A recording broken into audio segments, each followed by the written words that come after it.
Instagram reels open చేస్తే, Facebook open చేస్తే, YouTube open చేస్తే అనేక మంది మనల్ని గొర్రె బిడ్డలు అనో, క్రైస్తవ బిడ్డలు అనో, లేదా గొర్రెలను అనుసరించేటువంటి వ్యక్తిగానో, లేదా కొంతమంది అయితే రాధా మనోహర్ దాస్ లాంటి వ్యక్తులు అయితే మేకులు కూడా పీక్కోలేకపోయిన యేసుక్రీస్తుని మీరు అనుసరిస్తున్నారా అని అవమానిస్తున్నారు. ఇది ఏమన్నా కొత్తగా వచ్చిందా? యేసుక్రీస్తు 2000 ఏళ్ల క్రితం చెప్పాడు, నా నామము నిమిత్తము మిమ్ము అందరూ ద్వేషింతురు.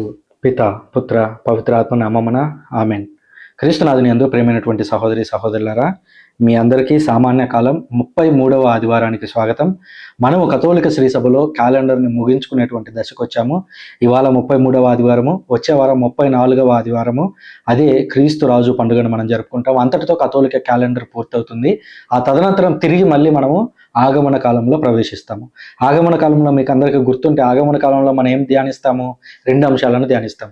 యేసుక్రీస్తు రెండవసారి తిరిగి రావడం గురించి, అలాగే యేసుక్రీస్తు మొదటిసారి వచ్చినటువంటి మొదటి రాకడ, బాలుడిగా ఆయన వచ్చినటువంటి మొదటి రాకడ గురించి. ఈ 2 అంశాల గురించి మనము ఆగమన కాలంలో మనం ధ్యానిస్తూ ఉంటాము. ఇక 2 వారాల దూరంలోనే ఉన్నాము కనుక శ్రీసభ ఈ 33, 34వ సామాన్య ఆదివారం నుంచే మనకి యేసుక్రీస్తు రెండవ రాకడకు సంబంధించినటువంటి అంశాలను చిన్నగా నేర్పించడం మొదలు పెడుతోంది. సో ఇవాళ రీడింగ్స్లో కూడా మనం గమనించినట్లయితే యేసుక్రీస్తు రెండవ రాకడకి లేదా ఆయన మొదటి రాకడికి సంబంధించినటువంటి అంశాలను కూడా ఇండైరెక్ట్గా చెబుతూ ఉండడం మనకి ఈ ఆదివారం నుంచి ప్రారంభం అవుతుంది. ఇక 33 ఆదివారంలో ఉన్నటువంటి రీడింగ్స్ని పరిశీలించినట్లయితే, మొదటిది మలాకి గ్రంథం నుంచి, రెండవది పునీత పౌలు గారు తెస్సలోనీయులకు రాసినటువంటి లేఖ నుంచి, మూడవదిగా లూకా సువార్త నుంచి చదువుతాము. మొదటి రీడింగ్ని పరిశీలిద్దాము. మలాకి గ్రంథము 4వ అధ్యాయము 1-2 వచనాల్లో ఈ విధంగా ఉంది. సైన్యములకు అధిపతి అయిన ప్రభు ఇట్లా అనుచున్నాడు, ఏలైనా నియమించబడినటువంటి దినము రానున్నది, కొలిమి వలె మండు దినము రాబోచున్నది. ఆ రోజు గర్వాత్ములు, దుష్టులు గడ్డి వలె కాలిపోవుదురు, వారిలో వేరు అయినను చిగురు అయినను లేకుండా పోవును. కానీ నా ఎడల భయభక్తులు చూపు మీపై నీతి సూర్యుడు ఉదయించును అని మనకు మొదటి రీడింగ్ తెలియజేస్తుంది. ఇది ఎందుకు చెప్తుంది అని పరిశీలించినట్లయితే, యేసుక్రీస్తు రావడానికి దాదాపు 400 సంవత్సరాల క్రితం ఈ మలాకి అనేటువంటి ప్రవక్త వచ్చారు. ఆ ప్రవక్త ద్వారా దేవుడు మాట్లాడుతున్నటువంటి మాటలు ఇవి. ఆ రోజు వాళ్ళందరూ కూడా ఈ మలాకి ప్రవక్త వచ్చే సమయంలో ఒకవైపు గ్రీకు రాజ్యము అనేది రోజు రోజుకి బలపడుతూ ఉంది. గ్రీకు రాజ్యం బలపడుతూ ఉండగా ఆ తదనంతరం మరొక రాజ్యం, రోమా రాజ్యం కూడా రాబోతూ ఉంది. అప్పుడు అంతా కూడా ఈ బలం పొందుతూ ఉన్నటువంటి కాలము, అట్ ది సేమ్ టైం కొంచెం ప్రశాంతంగా ఉన్నటువంటి కాలం. ఏది? యోధా చరిత్రలో. ఆ తదనంతరం మరలా మక్కబీయుల రివోల్ట్ అని, గ్రీకులు వచ్చి దాడి చేసిన తర్వాత వాళ్ళ పరిస్థితులని చెల్లాచెదురు అయిపోవడం అంతా కూడా మనం మక్కబీయుల గ్రంథాల్లో చూస్తాము. ఏది? మలాకి తర్వాత. కానీ మలాకి సమయం కాలంలో మనం గమనించినట్లయితే ప్రిడామినెంట్గా ఇది చాలా గొప్పగా ఉంది అని చెప్పుకునేంత స్థాయిలో రాజ్యములు లేవు. ఎందుకనంటే అప్పటి వరకు ఉన్నటువంటి రాజ్యాలు ఏవి? అది అసీరియా కావచ్చు, బబులోను సామ్రాజ్యం కావచ్చు, ఈ సామ్రాజ్యాలన్నీ కూడా ఒకవైపు పతనమవుతూ కొత్త సామ్రాజ్యాలు రావడానికి కాలం పెరుగుతూ ఉన్నటువంటి కాలం. ఆ సమయంలో మలాకి ప్రవక్త జీవించారు. ఆయన చెబుతున్నటువంటి మాట ఏమనంటే, మీరు ఇప్పుడు ప్రశాంతంగా ఉంది అనుకుని మీకు నచ్చినట్లు మీరు జీవిస్తున్నారు, కుంటిగా ఉన్నటువంటి వాటిని, జబ్బుగా ఉన్నటువంటి గొర్రెలను తీసుకొని వచ్చి నాకు బలి అర్పిస్తున్నారు, దేవుడే కదా వీటిని తీసేసుకుంటాడులే అని చెబుతూ ఈ మలాకి ప్రవక్త 1-2 అధ్యాయాలు చదవండి, ఈ విషయాలన్నీ మీకు కనిపిస్తాయి. సో ఇజ్రాయేలీలకి దేవుడు ఏదైతే చెప్పాడో ఆ ఆజ్ఞలన్నీ మర్చిపోవడం మొదలుపెట్టారు ఇజ్రాయేలీలు. అప్పుడు దేవుడు వాళ్ళకి మలాకి ప్రవక్త ద్వారా హెచ్చరిస్తున్నాడు, మీలో గర్వాత్ములు ఉన్నారు, మీలో విశ్వాసాన్ని సరిగ్గా చూపించినటువంటి వ్యక్తులు ఉన్నారు, మీ అందరి మీదకి శిక్ష రాబోతుంది, రెడీగా ఉండండి అని చెబుతూ, నా ఎడల భయభక్తులు చూపించేవారు మాత్రం ప్రశాంతంగా ఉంటారు అని చెప్పడం మనం చూసాం. ఆ తదనంతర కాలంలో నిజంగానే మలాకి ప్రవక్త ద్వారా దేవుడు హెచ్చరించినట్లుగానే మక్కబీయుల రివోల్ట్ వచ్చింది, గ్రీకులు వచ్చి దాడి చేశారు. ఆ తర్వాత కొంతకాలం పాటు సెల్యూసిడ్ అనేటువంటి సామ్రాజ్యం దాడి చేసింది. ఆ తర్వాత రోమా సామ్రాజ్యం అనేది ఆ తదనంతరం చాలా ఒక 500-600 ఏళ్ల పాటు బాగా బలంగా నిలబడగలిగింది. సో ఇన్ని రాజ్యాల నడుమ దేవుడు అందించాలనుకున్నటువంటి సందేశం ఏమిటి అని అంటే, దేవుడు రాబోతున్నాడు. ఎలా రాబోతున్నాడు అనేది మనం 3వ రీడింగ్కి వెళ్ళేసరికి, సువార్త రీడింగ్కి వెళ్ళేసరికి తెలుస్తుంది. ఇక 2వ రీడింగ్ని మనం పరిశీలించినట్లయితే, పునీత పౌలు తెస్సలోనీయులకు రాసినటువంటి 2వ లేఖ 3వ అధ్యాయం 7-12 వచనాలు. అందులో పౌలు గారు తెస్సలోనిక అనేటువంటి సంఘంలో ఉన్నటువంటి ప్రజలతో మాట్లాడుతూ, మమ్ము ఎట్లు అనుసరింపవాలనో మీకు తెలియను కదా, మేము మీతో ఉన్నప్పుడు సోమరులుగా ప్రవర్తింపలేదు కదా, అంతేకాదు మేము ఎవరి వద్దను ఉచితంగా ఆహారం పుచ్చుకొనలేదు, మేము కృషి చేసితిమి, శ్రమించితిమి, మీలో ఏ ఒక్కరికి బరువు కాకుండాటకై రేయింబవళ్ళు పనిచేసితిమి. మేము సువార్త చెబుతున్నాము కదా అని ఊరికే తేరగా వచ్చి మీ మీద పడి, మీ మీద ఆధ్యాత్మిక అధికారంతో బ్రతుకుతూ మేము తిని బతకలేదు. మేము బదులుగా మీకు శ్రమ కాకూడదు అని మేము మీతో కలిసి పనిచేసాము, మీతో పాటు చెమటోడ్చి పనిచేసినటువంటి ఆ డబ్బుతోనే లేదా కొద్ది మొత్తం మీద ఇతరులు అందించినటువంటి సహాయం మొత్తంతోనే మేము దేవుని యొక్క రాజ్య ప్రకటన అనేది చేశాము. మేము ఇట్లు ఉండి చేసినది మీ నుండి సాయం పొందు హక్కు లేక కాదు, మీకు ఆదర్శప్రాయంగా ఉండుటకే. మేము ఇలా చేసింది మీ దగ్గర నుంచి అధికారం లేదు అని కాదు. ఎందుకనంటే ఆ రోజు దశమ భాగం అనేటువంటి కాన్సెప్ట్ ఏదైతే ఉందో అది ఆ రోజు ఉంది. ఇతరులు సహాయం అందించడం చర్చికి అనేది అపోస్తుల కార్యం రోజుల్లోనే మనం చూస్తాం. అపోస్తుల ఎదుట ప్రజలందరూ కూడా తమ యొక్క ఆస్తులను అమ్ముకొని వచ్చి ఆ డబ్బును తెచ్చి అపోస్తుల ఎదుట పెట్టడం మనం చూసాం. అంటే దానం చేయడం అనేది ఆ రోజుల్లో లేక ఏమీ కాదు, అపోస్తలులు ఆ డబ్బును తీసుకోకూడదు అనేటువంటి ఉద్దేశంతో ఏమీ కాదు.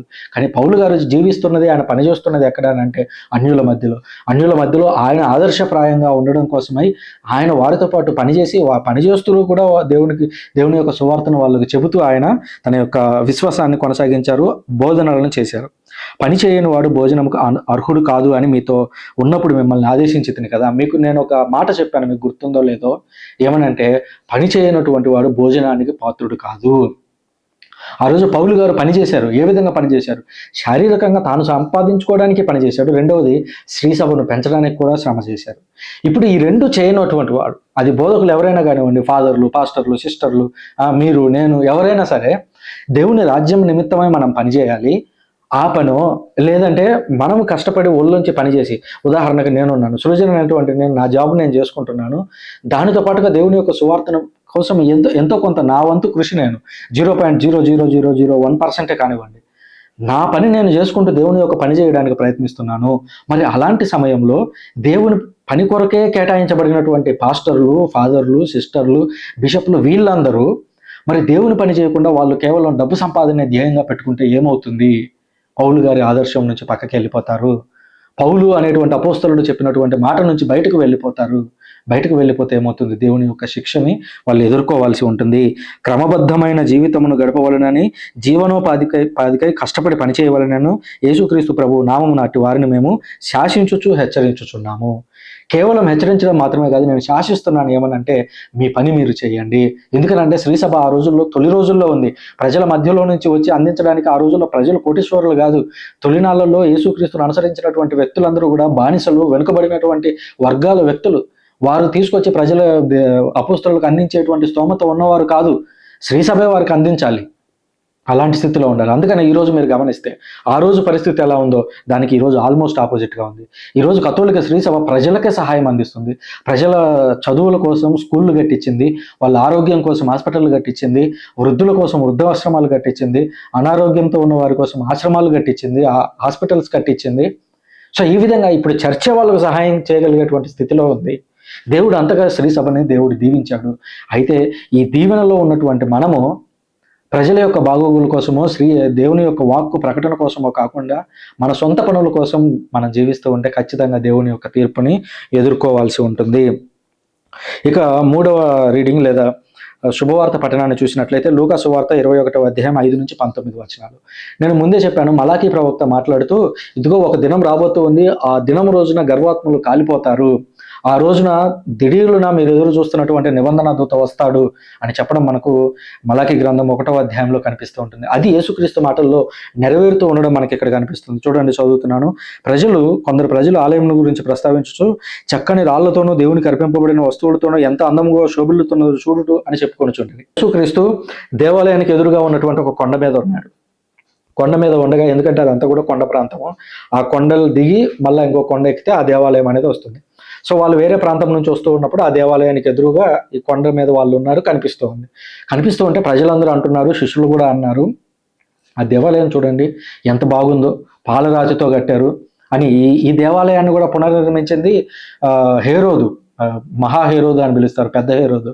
ఆయన యూదుల్లో మంచి పేరు సంపాదించుకోవడం కోసం, ఎందుకంటే ఆయన డైరెక్ట్గా యూదులకు సంబంధించినటువంటి వ్యక్తి కాదు పుట్టుక రీత్యా, అతను బయట జాతికి చెందినటువంటి వ్యక్తి, ఏశావు జాతికి చెందినటువంటి వ్యక్తి. కనుక యూదులను సంతృప్తి పరచడం కోసం, ఎందుకంటే ఆయన రాజుగా ఉన్నాడు, యూదుల్లో తిరుగుబాటు రాకూడదంటే దేవాలయాన్ని డెవలప్ చేయాలని దేవాలయాన్ని చాలా బాగా డెవలప్ చేశాడు. ఆ రోజుల్లో దాన్ని హేరోదు దేవాలయం అని కూడా పిలిచేవారు. సొలొమోను దేవాలయం లాగా యేసుక్రీస్తు కాలంలో దాన్ని హేరోదు పునర్నిర్మించినటువంటి దేవాలయం అని కూడా పిలుస్తూ ఉండేటువంటి వారు. సో ఆ దేవాలయాన్ని చూస్తూ ఇది చూడండి ఎంత గొప్పగా ఉందో, పాలరాళ్ళు ఎక్కడో రోమ్ నగరం నుంచి రాళ్ళు తెప్పించి వాటన్నింటిని పేర్చి మహాదేవాలయంగా దాన్ని కట్టారు అని అక్కడ ఉన్న వాళ్ళంటే యేసుక్రీస్తు అన్నాడు చూడండి. ఈ కట్టడంలో మీరు చూస్తున్నారు కదా, ఇక్కడ రాతిపై రాయి నిలువని కాలం వచ్చును అంతయు నాశనమగును అని. వాళ్ళు అందరూ మంచి గురించి మాట్లాడుతుంటే యేసుక్రీస్తు మాత్రం నెగిటివ్ టర్మ్ మాట్లాడుతున్నాడు. వాళ్ళందరూ ఎంత బాగుంది కదా అని అంటే యేసుక్రీస్తు సాధారణంగా అయితే ఏమన్నా అబ్బా భలే ఉంది నిజంగానే అనాలి. కానీ యేసుక్రీస్తు అంటున్నాడు ఈ రాతి మీద రాయి లేకుండా కూలిపోయేటువంటి రోజు రాబోతుంది అని అన్నాడు. వచ్చింది అది ఎప్పుడు? క్రీస్తు శకం 70 రోమన్లకి యూదులకి మధ్య ఒక యుద్ధం జరిగింది. దాన్ని రోమా యూదా యుద్ధం అని పిలుస్తూ ఉంటారు. ఆ యుద్ధంలో రోమన్లు ఈ దేవాలయాన్ని పూర్తిగా నాశనం చేశారు. దేవాలయం లోపలి గోడల వైపు బంగారాన్ని పోసి మరి ఆ రోజుల్లో సొలొమోను ఆ దేవాలయాన్ని కట్టిస్తే ఆ బంగారాన్ని దోచుకోవడం కోసం, దేవాలయాన్ని నాశనం చేయడం కోసం ఈ రోమన్లు ఆ దేవాలయం మొత్తాన్ని రాయి మీద రాయి లేకుండా యేసుక్రీస్తు చెప్పినట్టుగానే కూల్చేశారు. అయితే యేసుక్రీస్తు హెచ్చరించారు, అయితే ఇవన్నీ ఎప్పుడు జరుగును? ఆ మాట చెప్పగానే శిష్యులు అడిగారు, బోధకుడు ఇవన్నీ ఎప్పుడు జరుగును అంటే అప్పుడు యేసుక్రీస్తు కొన్ని సూచనలు చెప్పారు చూడండి 8వ వచనం నుంచి. మిమ్మల్ని ఎవరు మోసగింపుకుంటున్నట్లు మెలకువగా ఉండడు, మోసపోకుడు. అనేకులు నా పేరిట వచ్చి నేనే ఆయనను, కాలం సమీపించినది అని చెప్పెదరు, కానీ మీరు వారి వెంట వెళ్ళవలదు. ఆ రోజుల్లో చాలా మంది వచ్చి మేమే మెస్సయ్య అని చెప్పుకునే వాళ్ళం. యేసుక్రీస్తు ముందు కూడా వచ్చారు మెస్సయ్య అని చెప్పుకుంటున్న వాళ్ళు. ఆ యేసుక్రీస్తు తర్వాత కాలంలో కూడా వచ్చారు. ఎప్పుడైతే చిన్న చిన్న యుద్ధాలు వస్తాయో వెంటనే మేము మెస్సయ్య అని వచ్చేసింటున్నాడు. మెస్సయ్య అంటే ఎవరు? అభిషిక్తుడు. ఈ అభిషిక్తుడు ఏం చేస్తాడు? యుద్ధాలు వచ్చినప్పుడు వాళ్ళని కాపాడుతారు అనేది యూదుల్లో ఉన్నటువంటి నమ్మకం. ఆ నమ్మకాన్ని ఆనాడు ఉన్నటువంటి సైనికాధిపతులు ఎవరైతే ఉంటారో వాళ్ళందరూ దాన్ని ఎక్స్‌ప్లాయిట్ చేసుకున్నారు. నేనే మీ అందరికీ రక్షకుడిని, నేనే మెస్సయ్యని, నేను మిమ్మల్ని ఈ రోమన్ల నుంచి రక్షిస్తాను, గ్రీకుల నుంచి రక్షిస్తాను, ఈ సెల్యూసిడ్ల నుంచి మిమ్మల్ని రక్షిస్తాను అని చెప్పి ఆ రోజుల్లో మెస్సయ్యగా వాళ్ళు ప్రకటించుకున్నారు. అది యేసుక్రీస్తుకు ముందు జరిగింది, యేసుక్రీస్తుకు తర్వాత కూడా జరిగింది. అందుకనే యేసుక్రీస్తు వెంటనే నేను మెస్సయ్య అని, నేను ఫస్ట్ రోజు నుంచి అని చెప్పి ఆయన ప్రజల్లోకి వెళ్ళి చెప్పుకోలేదు. బదులుగా ఆయన చేసేటువంటి అద్భుత కార్యాలతోనూ దేవుని యొక్క వాక్కుతోనూ దాన్ని నిరూపించాడు. ఆయన కేవలం మాటలు చెప్పుకోవడం కాదు, చేతల్లో చూపించాడు. సో వాళ్ళు వచ్చి మిమ్మల్ని మోసం చేయబోతారు, కానీ మీరు వారి వెంట వెళ్ళవలదు. యుద్ధముల గురించి, విప్లవముల గురించి మీరు వినినప్పుడు భయపడవలదు. మొదట ఇవన్నీ జరిగి తిరుగును. ఒక జాతి మరొక జాతిపై, ఒక రాజ్యం మరి ఒక రాజ్యంపై దాడి చేయును. భయంకర భూకంపములు, పరుచోట్ల కరువులు, తెగుళ్ళు వ్యాపించును. ఆకాశమున భయంకరమైన దృశ్యములు, గొప్ప సూచనలు కనిపించును. ఇవన్నీ సంభవింపక పూర్వమే వారు మిమ్మల్ని పట్టి ప్రార్థనా మందిరములకు, చెరసాలకు అప్పగించి హింసింతురు. నా నామము నిమిత్తము రాజుల యొద్దకు, అధిపతుల యొద్దకు మిమ్మల్ని తీసుకొని పోవుదురు. చాలా సూచనలు యేసుక్రీస్తు చెప్పాడు. భూకంపాలు వస్తాయి, అక్కడ యుద్ధాలు జరుగుతాయి, ఇక్కడ యుద్ధాలు జరుగుతాయి, యుద్ధాలు రాబోతున్నాయి అనేటువంటి వార్తలు వస్తాయి. అవన్నీ జరగడానికి ముందే మిమ్మల్ని తీసుకుని వెళ్ళి జైల్లో వేస్తారు. నిజంగా జరిగింది. క్రీస్తు శకం 70కి ముందు ఒక్క యోహాను తప్ప మిగిలిన వాళ్ళందరూ కూడా హతసాక్షులుగా మరణించారు. అంటే చూడండి, యేసుక్రీస్తు ఏదైతే చెప్పాడో అవన్నీ కూడా ఒక్క పొల్లు కూడా పోకుండా నెరవేరుతున్నాయి. ఇది మీరు సాక్షులుగా ఉండవలసిన సమయము. ఎప్పుడు మీరు అధిపతుల దగ్గరకు వెళ్ళి మిమ్మల్ని వాళ్ళు ఖండించాలని చూసినప్పుడు, మిమ్మల్ని కంట్రోల్లో పెట్టుకోవాలని చూసినప్పుడు, లేదా మీరు యేసుక్రీస్తు గురించి చెప్పొద్దు అని మీ మీద ఆజ్ఞ వేసిన రోజు మీరు గుర్తుంచుకోండి, మీరు సాక్షులుగా నిలబడాలి అన్నాడు. అందుకనే పేతురు గారిని, యోహాను గారిని చూడండి, వాళ్ళు దేవుని గురించి చెప్తుంటే వాళ్ళు పిలుచుకెళ్ళి కొర్రాలతో కొట్టి ఎప్పుడు యేసుక్రీస్తు గురించి మాట్లాడొద్దు అని చెప్తే వాళ్ళు బయటకు వచ్చి ఆ వాతలతోనే మళ్ళీ యేసుక్రీస్తు గురించి చెప్పడం మొదలు పెడతారు. అంటే చూడండి, యేసుక్రీస్తు వాళ్ళకి ఏవైతే చెప్పారో ఆ తదనంతర రోజుల్లో శిష్యులు వాటన్నిటిని బలంగా పట్టుకొని నిలబడగలిగారు. ఇంకా మీరు అతడు చెప్పవలసిన దాని గురించి కలవరపడవలదు. విరోధి మీకు ఎదురాడుటకు, మిమ్మల్ని ఖండించుటకు వీలు కాని వాక్కును, వివేకమును ప్రసాదించును. మీరు ఏం మాట్లాడాలి? ఆ నాయకుల దగ్గరికి వెళ్ళినప్పుడు, రాజుల దగ్గరికి వెళ్ళినప్పుడు ఏం మాట్లాడాలని మీరు భయపడవద్దు. ఎందుకంటే వీళ్ళందరూ ఎవరు? ఒక సుంకరి, ఒక చేపలు పట్టుకునేటోడు, ఆంద్రేయ, పేతురు చేపలు పట్టుకునేటోళ్ళే, యోహాను, యాకోబు వాళ్ళు చేపలు పట్టుకునేటువంటి వాళ్ళే. మన ఇండియాకు వచ్చినటువంటి థోమాస్ గారిని చూస్తే ఆల్మోస్ట్ ఒక భవన నిర్మాణం చేసేటువంటి ఆ నాలెడ్జ్ ఉన్నటువంటి వ్యక్తి. మత్తయ్య గారిని చూస్తే సుంకరి, డబ్బులు వసూలు చేసేటువంటి వ్యక్తి. ఇలాంటి వాళ్ళందరూ వాళ్ళ ఎదుటకు వెళితే ఏం మాట్లాడాలి? కానీ మీరు భయపడవద్దు, వాళ్ళ దగ్గర ఏం మాట్లాడాలో నేనే మీకు తెలియజేస్తాను అని చెప్పి దేవుని తన ఆత్మ చేత వాళ్ళ చేత మాట్లాడించడం తదనంతర రోజుల్లో చూస్తాం. తల్లిదండ్రులు, సోదరులు, బంధువులు, మిత్రులు కూడా మిమ్మల్ని పట్టి ఇచ్చెదరు, మీలో కొంతమందిని చంపించెదరు.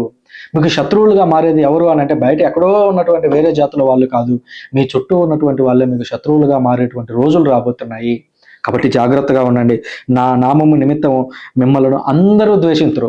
మీరు ఎక్కడికి వెళ్ళినా సరే, ఈరోజు మన జీవితంలో ఈరోజు మనం చూస్తున్నాం కదా, ఇన్స్టాగ్రామ్ రీల్స్ ఓపెన్ చేస్తే, ఫేస్బుక్ ఓపెన్ చేస్తే, యూట్యూబ్ ఓపెన్ చేస్తే అనేక మంది మనల్ని గొర్రె బిడ్డలు అనో, క్రైస్తవ బిడ్డలు అనో, లేదా గొర్రెలను అనుసరించేటువంటి వ్యక్తిగానో, లేదా కొంతమంది అయితే రాధా మనోహర్ దాస్ లాంటి వ్యక్తులు అయితే మేకులు కూడా పీక్కోలేకపోయిన యేసుక్రీస్తుని మీరు అనుసరిస్తున్నారా అని అవమానిస్తున్నారు. ఇది ఏమన్నా కొత్తగా వచ్చిందా? యేసుక్రీస్తు 2000 ఏళ్ల క్రితం చెప్పాడు, నా నామము నిమిత్తము మిమ్ము అందరూ ద్వేషింతురు. జరుగుతుంది ఎగ్జాక్ట్గా. కానీ చూడండి, కానీ భయపడవలదు, మీ తల వెంట్రుక కూడా రాలిపోదు. ఇంతకంటే గొప్ప అభయాన్ని ఇంకెవరు ఇవ్వగలరు? చూడండి, వాళ్ళు ఎన్ని మాటలు అంటారా, ఎన్ని దాడులు చేస్తారా, మిమ్మల్ని చంపుతారా, కానీ గుర్తుంచుకోండి, మీ తల వెంట్రుక కూడా నాశనము కాదు. అంటే వాళ్ళు ఈ లోకం పరంగా ఇక్కడ మనల్ని హతమార్చొచ్చేమో, కానీ మనం పరలోకానికి వెళ్ళి పరలోకంలో దేవుని సన్నిధిలో కూర్చొని ఉంటాము అనేటువంటి అంశాన్ని చెబుతున్నాడు. మీ సహనం వలన మీరు ప్రాణములను దక్కించుకొందురు అని యేసుక్రీస్తు మనకి ఇక్కడ నేర్పిస్తున్నారు. ఈ మాటలను పునీతులందరూ అనగా అపోస్తలులందరూ కూడా వాటిని అనుసరించారు. అనుసరించి ఆ మాటల ప్రకారం నడుచుకొని ఈరోజు మనకు మార్గదర్శులుగా మన ముందు నిలబడ్డారు. కనుక యేసుక్రీస్తు రాబోతున్నారు. మరొక వారం గడిస్తే మనం తిరిగి ఆగమన కాలం, అసలు నిజమైనటువంటి సంతోషకరమైనటువంటి కాలము. అసలు క్రిస్మస్ రోజు కూడా అంత ఆనందం ఉండదు, కానీ ఆగమన కాలం ప్రారంభంగా కానీ క్రిస్మస్ వరకు ఉండేటువంటి ఆ 20-25 రోజుల టైము నిజంగా చాలా సంతోషంగా ఉంటుంది. కాబట్టి ఆ ఆగమన కాలానికి మనల్ని మనం సిద్ధం చేసుకుందాం. యేసుక్రీస్తు ఆ మాటలు ఏవైతే చెప్పాడో అవన్నీ కూడా క్రీస్తు శకం 70లో నెరవేరాయి. దీన్ని నేను మత్తయి సువార్తలోను వివరించాను. అలాగే ప్రకటన గ్రంథం లేదా దర్శన గ్రంథం మీద కూడా బైబిల్ స్టడీ చేశాను. ఈ రెండింటి మీద అక్కడ నేను లోతుగా వివరించాను. మీరు అక్కడికి వెళ్ళి ఆ వీడియోలను చూసి మరింత లోతుగా దేవుని వాక్కును నేర్చుకోవాల్సిందిగా కోరుతూ ఉన్నాను. Thank you very much. పిత, పుత్ర, పవిత్రాత్మ నామమున